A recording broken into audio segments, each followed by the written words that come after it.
তখনও আন্দোলন করে গেছে।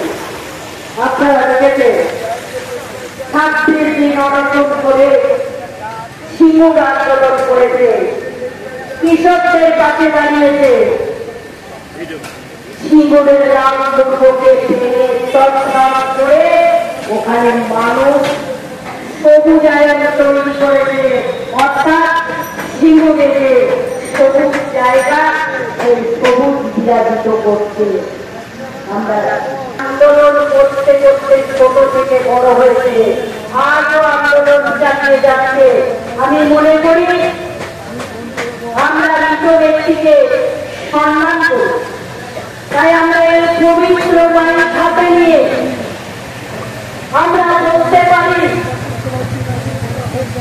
যে মৃত ব্যক্তির যদি যারা অপরাধী কাজে কাজ করে দেখাতে হবে। আজকে ভাবুন তো, যেখানে আজকে যে দেখার ঘটনা, সেই ঘটনা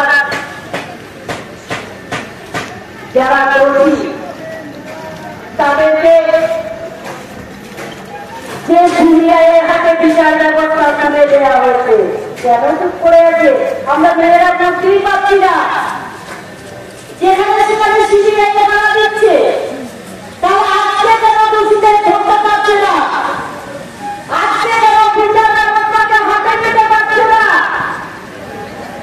আমাদের সর্বময় ক্ষেত্রে বাংলার মুখ্যমন্ত্রী তো বিচার ব্যবস্থার উপরই সিবিআই এর উপরই দায়িত্ব অর্পণ করেছে।